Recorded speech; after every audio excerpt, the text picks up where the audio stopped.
Досега 307 лица, најголем дел македонски државјани, се евакуирани во земјава со организираните евакуациски летови од страна на владата по војните действија на Блискиот Исток, како што соопштија од Министерството за надворешни работи.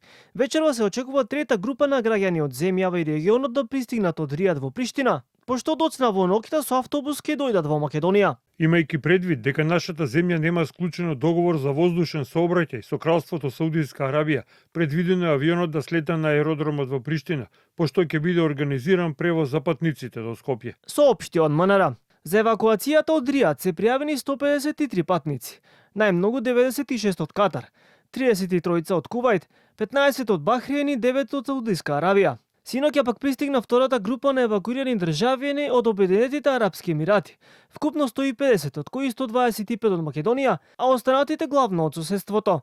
Дел од нашите граѓани изјавија дека ситуацијата во кризниот регион полека се смирува, иако војните действија се уште се во тек. Таму не се приметува, некој дел не ни се познава дека има гранати, не се слушат, ама има.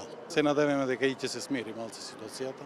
Имаше така мали турбуленции, али добро беше, мирно е. И сега е мирно, добро е. Ќе поседам па таму на есен пак ќе одам кај нив. Првиот ден саботата, тоа беше се случува многу експлозии јаки така во не се ни гледа, само се слуша и се примети некое парче од саботата до денеска не се слушаше скоро ништо, само авиони и тоа е тоа. Смирено е, нема проблем, нема ништо. Таму беше туристички или работно? Туристички, да. Таму живеем. Да. Сега ќе почекате да се смири? Па најверојатно да, ќе видиме како ќе се одвиваат настаните. Од МНР неодамна објавија дека евакуацијата на македонските државјани од земјите од Блискиот Исток поради војните действија во Иран чини 60 милиони денари или околу 1 милион евра.